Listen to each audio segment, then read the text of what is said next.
And it's all about just lifting everyone up to so we can all achieve our goals and do it together in a nice way.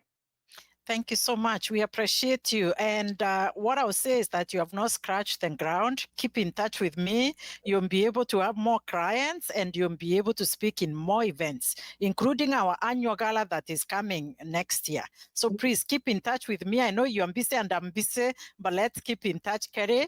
Thank you for appearing on our show today. We can get you more and more because you have more topics to cover. And our viewers, thank you so much for watching.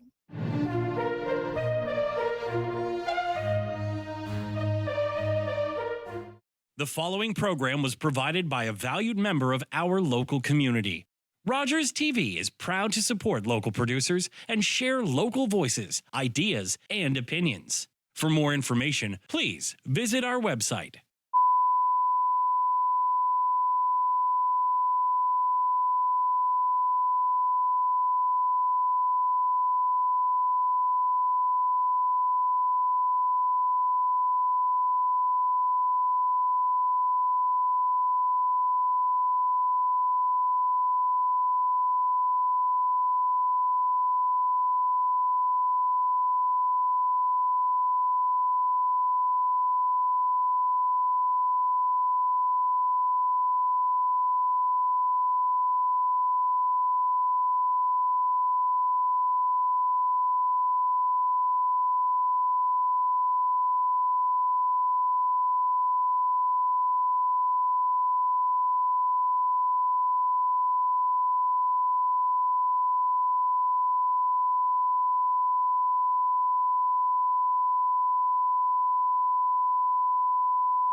To this week's edition of The Paint Box. My name is Jane Roy. I'm the host of The Paint Box. Want to welcome you to my studio once again. We're going to do some how-to videos this year. We're going to look at oil. We're going to do some oil painting. We're going to do acrylic painting, and we're going to do a couple ink and watercolor demos just to give you some tips. Last year when we did the Little Poppy demo, I got some great feedback, and some of you want to see a few more of those. So let's just do these. I want to reiterate a couple things. All I can really teach you is how I paint, but I'm going to show you some hints. We're going to try to keep these demos nice and small so that they, as much as possible, can fit into the half-hour window. And the only other thing I can tell you is just keep at it and keep trying. There's lots of resources out there. This is just another one to kind of use. So one of the things that both my former high school art teacher and my mentor, one of my instructors actually made me do was still lifes. And when I was growing up, I didn't like to do still lifes. I thought they were kind of boring. I wanted to get straight into all sorts of other things.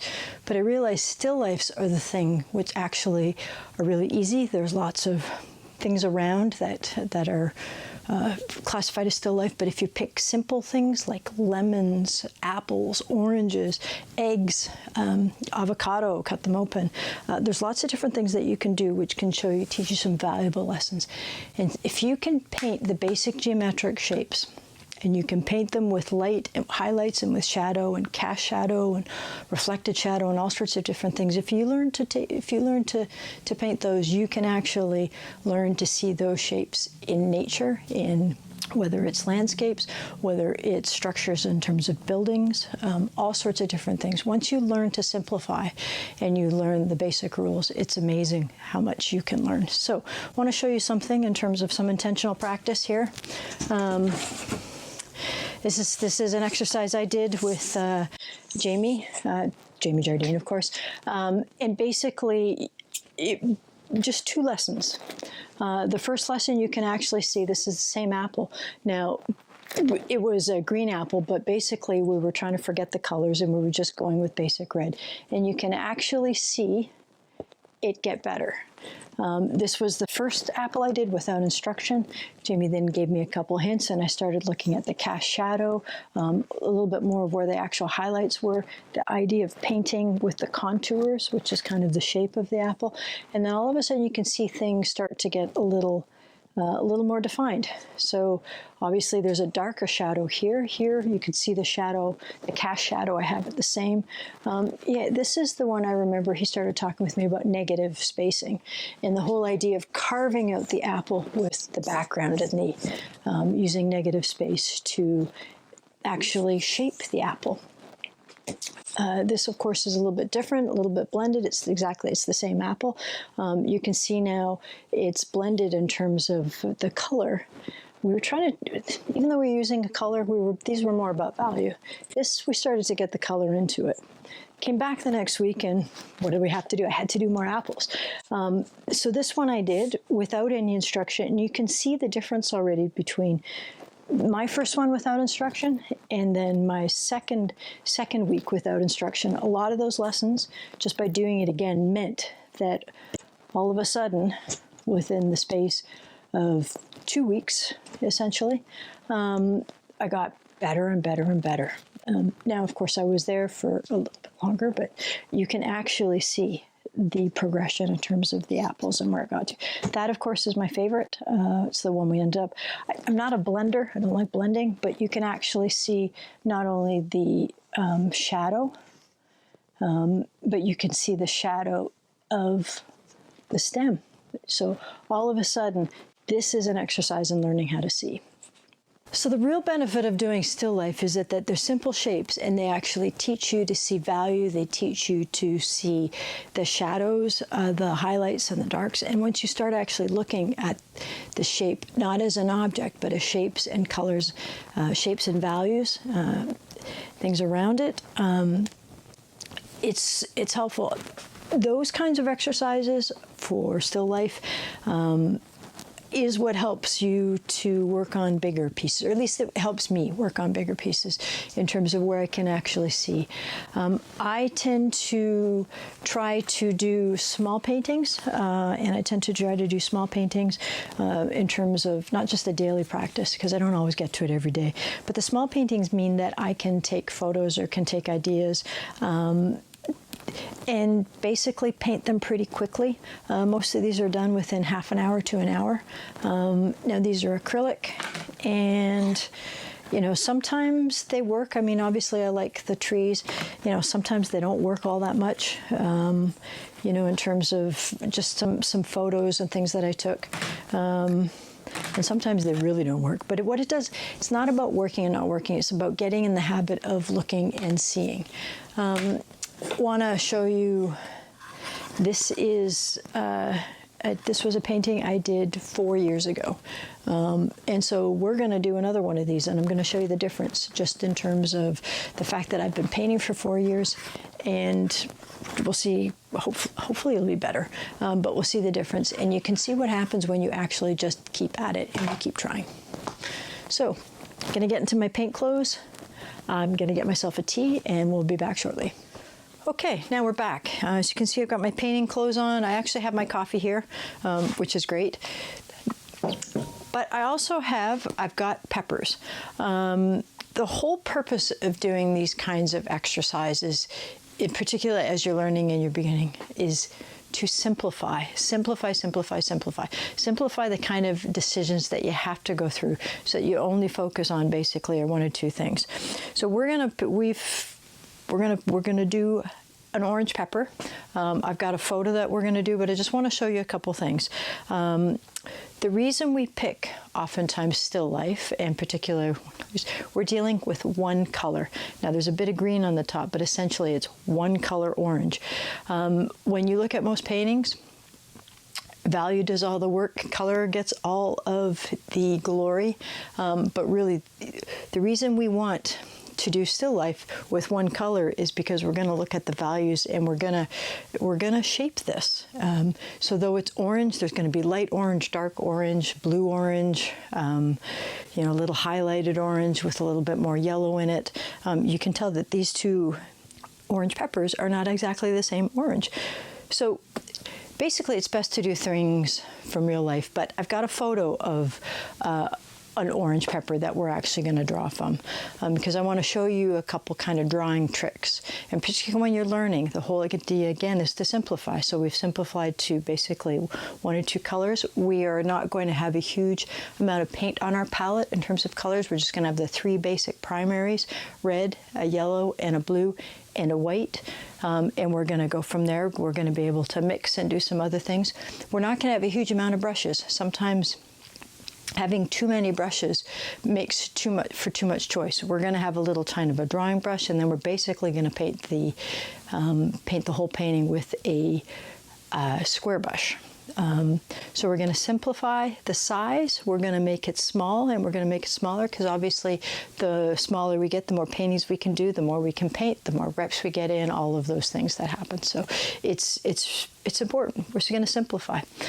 Simplification is all about taking so many different choices out there and just kind of honing on a few things that matter so we can kind of practice the skill. So let's go get painting. I want to show you a few things. So come on over here. So welcome actually to the painting. This is kind of the painting space, which is here, which is great. What I've got is a toned piece of oil paper. It's just basically toned with a bit of burnt sienna, a little bit of ultramarine on it, and that's just to neutralize the color so that the white doesn't come through and you can see the values a bit more. You can see the 3 paints that we have, basically a cad red, a ultramarine blue, a yellow azo, sort of a metal, like a middle color in terms of yellow, and then obviously the white. It's a titanium white, which is one of the basic ones. You will see that this is actually this is a little bit of odorless paint thinner. And I basically just put it into a very, very small cat food can. I do have lots of brushes, but when I do studies like this, I don't really want to use good brushes. It's important to use brushes that work, that are not so dirty, but I really just want to keep using the brushes that I have. So I do have some new ones. So these are my favorite kind of brushes, are the square. This is a 3/4 and 2 1/2-inch squares. We're just going to put those off to the side. This is like a filbert, which gives a nice soft edge. I tend to really like the squares. But what we're really going to use is we're going to use kind of a bit of a drawing. We're going to use a small one. And then there is it's called a number 2, but it's basically, it's a little bit less than 1/2 inch. I believe it's 3/8 in terms of the square that's there. You can see I've actually used that a fair bit. I don't always clean my brushes very well. And I might keep this one. This is just a typical dollar store 1 inch. I'll keep it just in case, particularly for the background, if I feel like it needs kind of big unifying strokes. So we'll keep that there. You have, over here is the photo that we're going to be going from. And I just want to show you something in terms of the color. Now, these are the 2 oranges. Part of the reason most artists don't always like to work from photos, part of the reason the artists tend to go out and do what's called plein air, as in outside sketches, full air, is because you get a better sense of what the color is. No camera can do exactly the same thing that our eyes can do. So, I mean, I know orange peppers come in all sorts of different colors and sizes, but you can already see that one's a little more red than the ones that we have.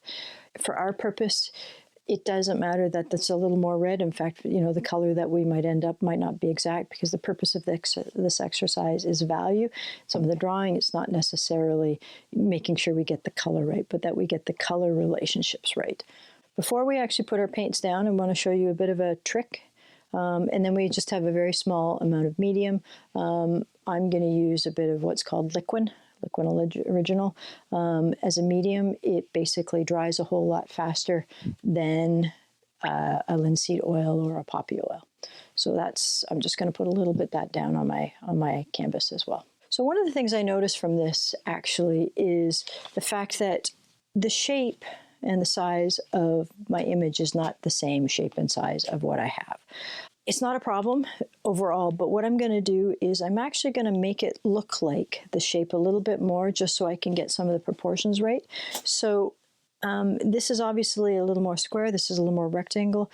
I'm just going to eyeball it because it really doesn't matter. And what we're going to do is I'm going to put a little bit of tape across it just to, again, make the shape a little bit more like what we have there.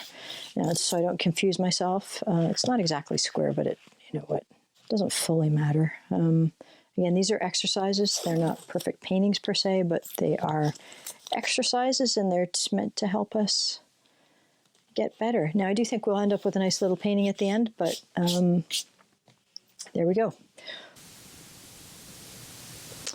Okay, now what we're going to do is we're actually going to put a grid on the pepper. This grid is actually going to help with our drawing when we get over to the paper, when we go painting. I'm just going to use a simple grid. I'm just going to put one line down the middle, vertical, one line down the middle, horizontal. Sometimes if it's a little bit more complicated, it's sometimes good to use 2 lines and sort of divide the paper into thirds.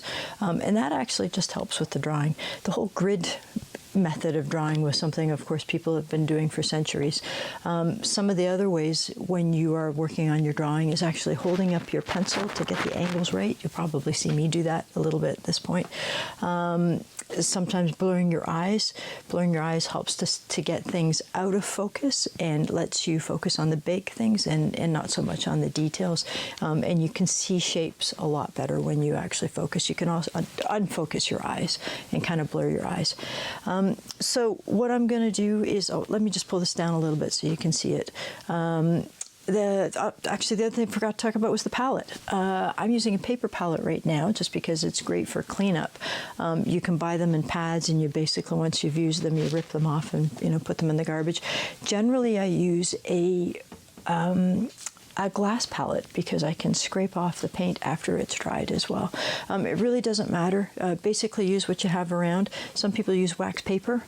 Some people, Jamie likes to use cardboard and put gesso over top of it. But really, it doesn't matter. Whatever you find is easiest. Most important thing is obviously use what you have around you. So, even with pens, you don't need to necessarily go out and get a whole bunch of pens. Sometimes I draw with basic pens. I draw with like a ballpoint pen. I've now put down the yellow, the red, and the blue on the white on the palette. And what I'm actually going to do is I'm going to do some drawing with a very neutral color, very brown. How do you make brown? Blue, red, and yellow. We're going to put some thinner into it. And the thinner I've actually put into a all that I use is a used kitty container. Sometimes I use tuna containers. So the first thing we're going to do with it, and we're going to make sure it's really thin, is we're going to put the line down the middle, and I'm just going to eyeball this. This because again, this doesn't have to be perfect. Oftentimes, when you're painting, what people are looking for is confidence. It's more important to be confident even if you get it slightly wrong, because it's not wrong. It's kind of, you'll get there with the confidence and the strokes. So I'm just going to use the ruler though. So though I'm eyeballing the halves, looks like the one line is a little bit too high, so I'm just going to rub that out. So paper towels, we'll rub it out, and then I'll draw that again. And I shouldn't say I'll rub it out. I'll use some thinner and see about taking that line off. With oil painting, of course, you always think of thin to thick, so we use thinner and we use medium. And the thinner is like paint thinner, like turpentine. I would hesitate to use Varsol because Varsol is very, of course, strong. And most of these things have a bit of an odor to them or are toxic. So make sure if you're using them, it's always in a kind of a well-ventilated room. The medium tends to be oil or other things as well, which when we talk about fat over lean, the oil is actually what creates the fat. So we don't tend to add things like the oil or, and I'm going to be using some Liquin a little bit later, but Liquin until a bit later. So we're just going to I sped this up a little bit so you can see the drawing, but basically what I'm doing is to the outside, and I'm making sure that I get the shapes. I'm using the grid lines to actually help me in terms of the top and the bottom. And then what we're going to do is we're going to basically make a value map a little bit. So I'm going to put the darks in, I'm going to put the shadows, and here what I'm really trying to do is I'm really trying to make sure there's a bit of a contour, and I'm getting the shape, because really what we're going to paint is we're going to paint with color hues, but we're going to paint light color and we're going to paint dark color. Okay, now we're going to, the other general rule, and we don't always go by this, but the general rule with oil is that you paint from dark to light. Things like watercolor is light to dark, because of course you know, with the white of the paper, the dark goes over top of the light colors, but in oil it's the other way around. So we are going to start actually with the shadows, and so I'm just going to mix up a bit of a darker orange, which is what you see me doing here. Again, I'm going to keep this relatively thin because the whole idea is to paint this all in one go. And if I put too much paint on to begin with, I got to wait for that to dry. It's too much paint to sort of mix, and it's really difficult to have those nice painterly strokes at the end because we're going to paint on top of this. So make sure it's thin. Don't use too much thinner, because in part if you use too much thinner, then you have to wait for that to dry as well. And the paint, you can't actually see the paint strokes quite as much. So we've got blue, we've got yellow, we've got red. That's basically all the colors. You can get burnt ochre, you can get sap green, you can get burnt sienna, you can get all of the typical colors that we tend to think from blue, yellow, red. And when you're starting, what's really good is to just start with those colors and work with them naturally and see what actually happens, because it'll become intuitive on your palette as you go. You don't need black. Typically, I use a burnt sienna and a black. Burnt sienna and a blue to make black. But again, we don't have burnt sienna. How do you make burnt sienna? It's mainly red, but with a bit of blue and a bit of yellow, it's like a red brown. So using more blue, we can obviously create something a little bit darker there. So with the orange, yellow tends to get overpowered. So when we start with orange, I always start with yellow and take a little bit of red to it. You always put a little blue, you always put all of the colors in it, so that's what actually ties them all together. So now we've blocked in the shadow, and we've blocked in the shadow side. We're going to block in now the light side and the highlighted side. And so what we want is obviously a little bit brighter orange. When you brighten orange, you don't add white to it. You brighten orange with yellow. It's like you brighten red with yellow. As soon as you start adding white at this stage, it makes things obviously pasty. It becomes a little bit more salmon type of color, particularly if it's orange. And we try to stay away from whites until we get closer to the end, or when we start doing highlights, or obviously if we're doing landscapes in their skies, or here obviously we use a fair bit of white when we took at the background. I'm adding, as you noticed, I do tend to add white a little bit too soon. Oh, and I just did that. But it does actually, I want it just a little bit lighter there in that context. So I'll do my best to stay away from it until we start blocking in. So now I've got, you can see, I've got the shadows. So you'll also see now there are some highlights in the shadow areas and some shadow areas in the highlights. So I'm actually taking some of those colors and going to put them down a little bit. Now we've blocked in the shadows and the highlights. As you look at the pepper, you'll actually see there's highlights in the shadows and shadows in the highlights. We're going to deal with that afterwards. I just want to block things in. So now what what I want to do is I want to block in the cast shadow. So when you're painting, it's all about the light. Where's the light coming from? Where's the shadows? And so here you can see that the shadow is not as dark as the green inside the pepper, but it's it's kind of purple, and it's darker than the pepper. So, you know, I'm going to work a little purple. And so purple obviously is blue and yellow. Sorry, purple is blue and yellow. Purple is blue and red. And the way to desaturate the purple is to add a little bit of yellow to it, but we're going to make it a little bit darker. And tend to the blue side of the purple right now, and just see how it goes. That's because I want it a little bit cooler. We'll bring out the red a little bit as well. So, and again, it's just a bit of a feel. So what we're doing is I'm doing the cast shadow, and again, it's all about where the light is. So there's the cast shadow. When you actually look at the cast shadow as well, you notice that there is even differences in value. And value means dark and light, so you see a lot of those differences there. So have a look. So here we can see where there's some reflected light. And so when the light comes down, it hits the base and bounces back up. And you can see where there's some highlights on the underside. So we talk about cast shadows, and we talk about sort of reflected light. And generally that reflected light is the color when we're using it. Connect with us by visiting our website or email us at comments@rogerstv.com.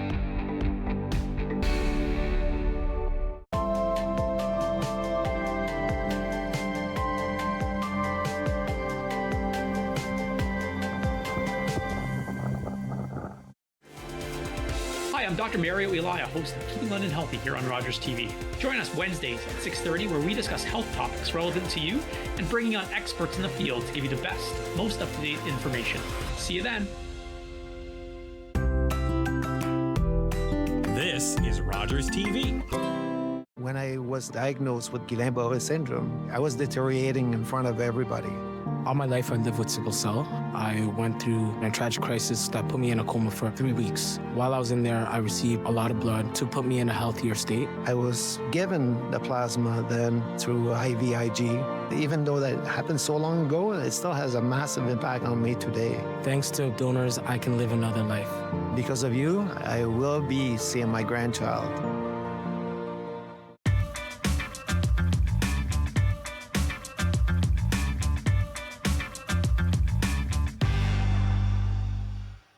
Hi, I'm Sylvie Doe, and I have a bike tip for you. So today we're going to be talking about helmets, the age of helmets, and how to wear them properly. So let's talk about this helmet. This is a Specialized. If you look inside, it has a manufacturing date of 2014. Now, the age of helmets is 5 years. The reason why it's 5 years is because we wear them a lot. There's a lot of sun exposure. We drop them. And as an age, we should upgrade our helmets every 5 years. Now, I'm going to share with you this one because it's so old. You should never wear this. And when you're finished with them, you should destroy them and put them in the garbage, because inside, if you see, it's moving a lot of, there's cracking in here. So this helmet should not be used ever again. Let's talk about new helmets, how to put them on, and how to make adjustments. Now, when you're going out shopping for a new helmet, first make sure it's the current year. Next, make sure you see that it has MIPS technology inside. Now, I'm going to show you how to put on a helmet properly and make the adjustments. I'm going to just take off mine, take off my hat. So first thing is sizing, and comfort is super important. Next, you're going to be lining it with your eyebrows. Not like this, not like this, or not too far forward. Right above your eyebrows.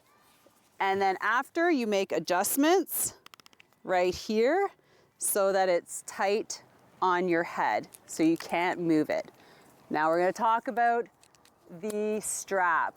You want to make sure that it's tight enough that it doesn't go over your chin. Next thing is making these adjustments right here from down here to right underneath your earlobe. Making those adjustments right there, and then you're ready to go.